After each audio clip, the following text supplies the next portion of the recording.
Sabay may mga nagre-request mga kaibon ha. Nakakatuwa. Dahil akala ko pareho lang tayo eh. Ha?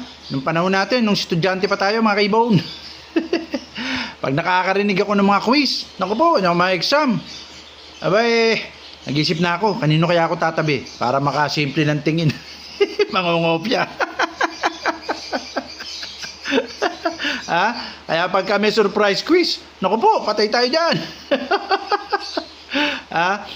Dito mga kaibon, yung mga quiz natin, abay, maraming tumatangkilik ha. Ay, maraming nagpa-participate, nakakatawa naman. Kaya may mga nagre-request. Teka.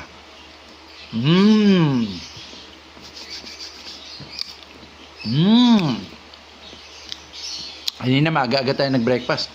Papasalamat muna tayo ha. Ayun no, Vietnamese black coffee, nilagyan ko yan ng ano, ng konting ano, dahan-dahan ko nilagyan ng kondensada. Okay, masarap. Pakunti-kunti lang para matatansya mo yung tamis. Pero panalo pag Vietnam black coffee naman. LT Avery ha. Lins Avery, Cagayan de Oro City. Ayun naman mga kaibon, salamat.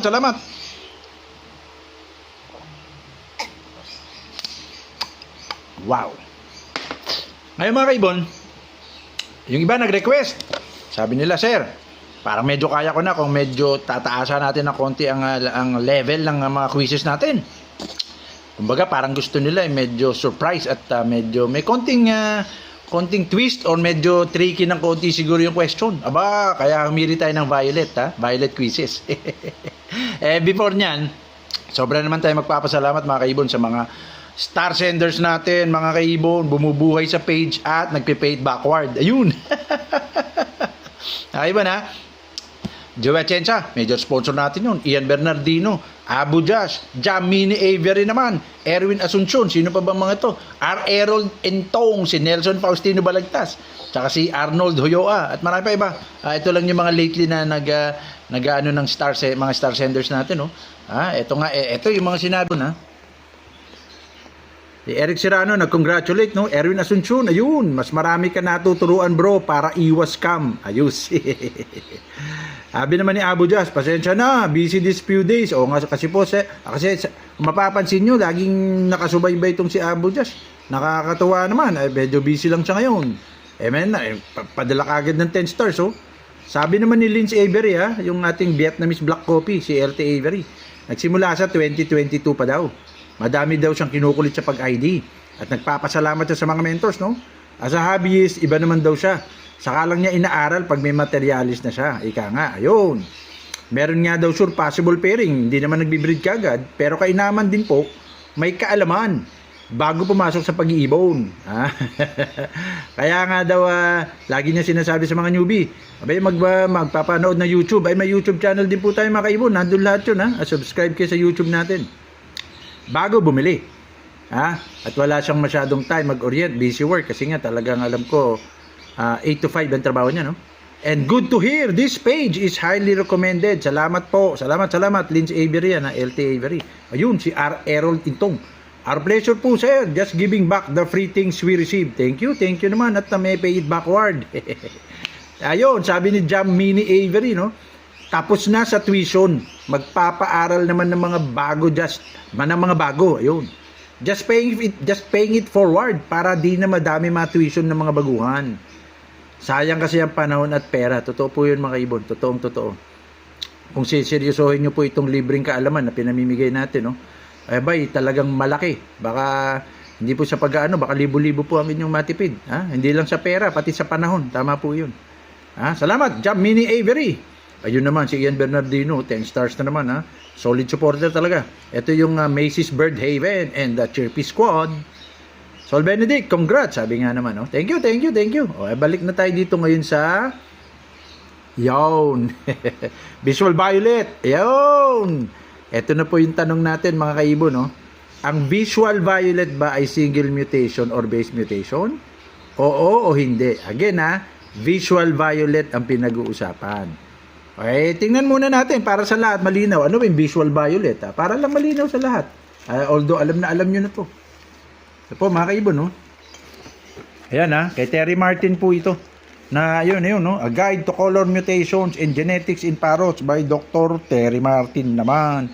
Sulit na sulit. Tinan nyo gano'n nakaluma. Oh. Ayun. Ayun, malinaw na malinaw. Yan naman yung visual violet. Oh.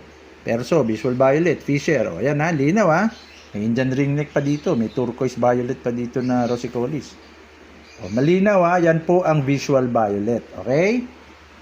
So, ang tanong, ang visual violet ba ay single mutation? Ayun. Meron bang violet green na African lovebird o wala? Ito po yung mga sagot mga kaibon. No? Marami po nag-participate. Tayo all comments natin to. Ayun, para makuha lahat. No? Sabi po ni Nelson Faustino Balagtas, back to back B ang aking sagot, Boss Idol. Erwin Asuncion, B. Alam ko po hindi single mutation ng violet. A. At meron po kasi nakapagpalabas na daw siya ng violet green. Sabi naman ni Kuya MC, B at A. Yan po kasi yung sagot nila. Nangopya nga ni, ayun, pareho pala kami nito. Panalo, nakaka-relate tayo kay Kuya MC ha. Simple-simple nangongopya. Jason Manlapig, B. Blue daw plus dark jean at A. Ayun. Si R. Errol Intong, B at A po. Tama po ba? Aldrin Mini Avery, B at A po ata. Ayun. Nick Hipolito Lagunilla, hindi meron bio double dark. Ayun. So yung isa naman niya, wala. Okay? Ang yan ang sagot niya, hindi, tsaka wala. Aba, Minor Jesus Perpinian, shout out naman from BLBG, no? Minor Jesus Perpinian, tsaka Manuel Junior Sueña Abrillo.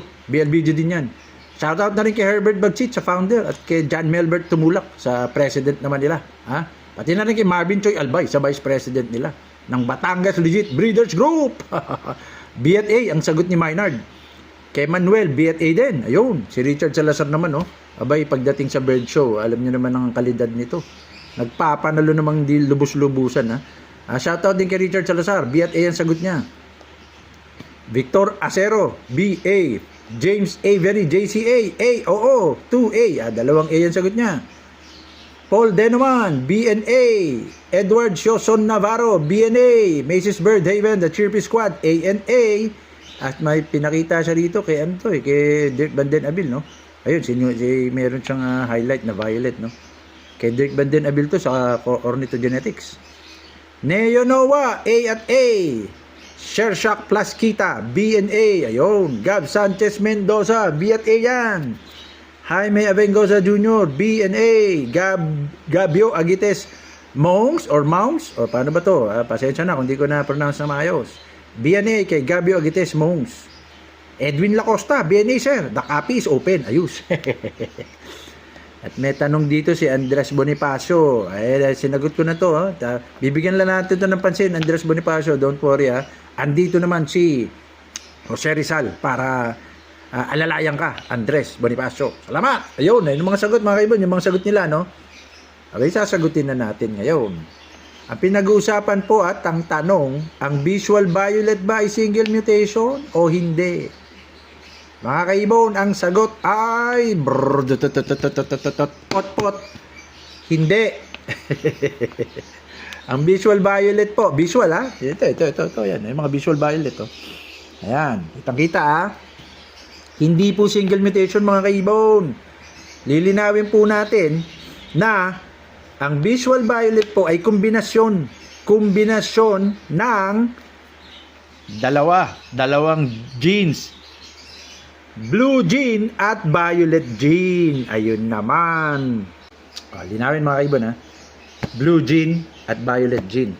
Bago po lalabas ang pagiging visual violet ng isang ibon, bago lalabas bago nyo makikita yung phenotype na pagiging violet o yung visual violet, kailangan po homozygote blue yung ibon. Homozygote blue, ibig sabihin, blue na talaga siya.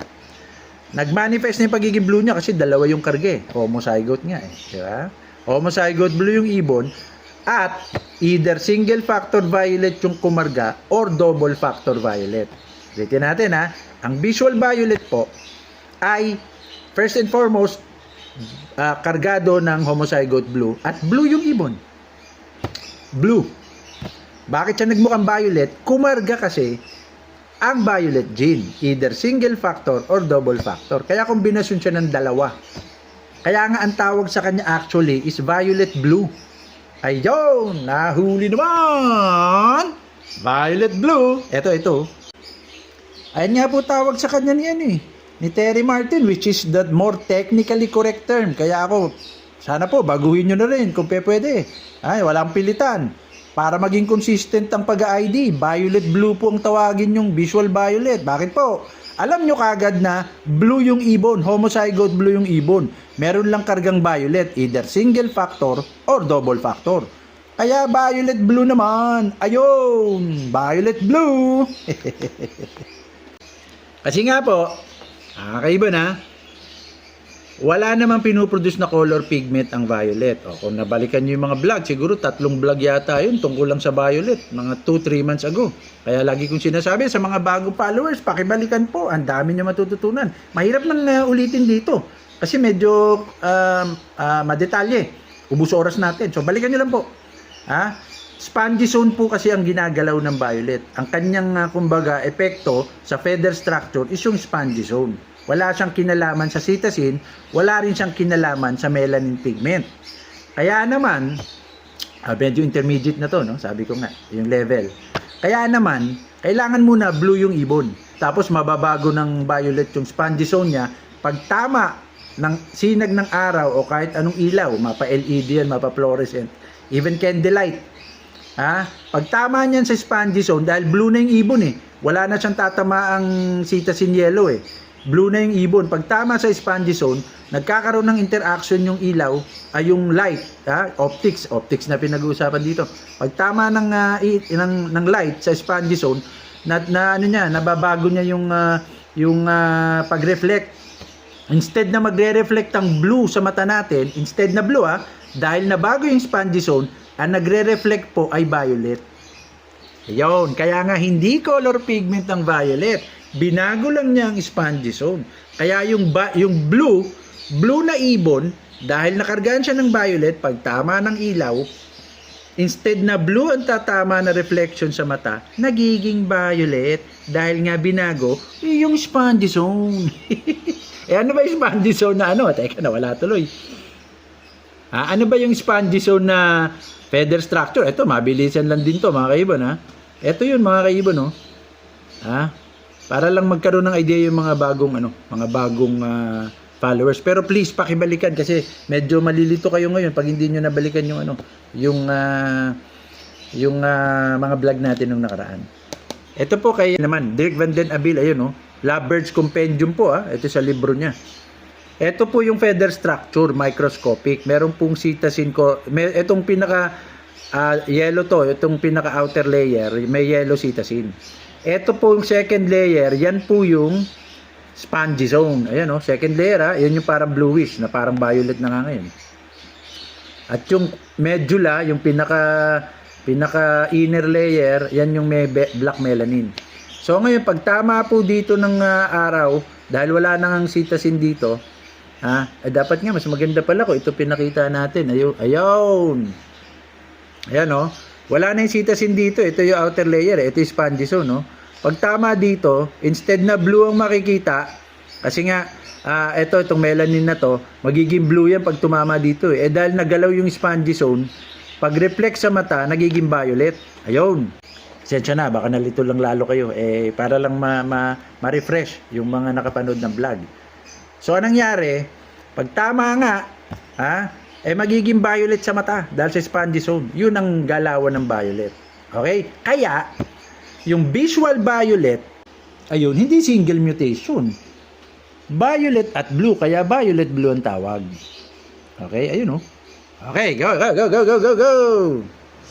Ngayon, susubukan nating tingnan naman ngayon yung pangalawang tanong. Ito.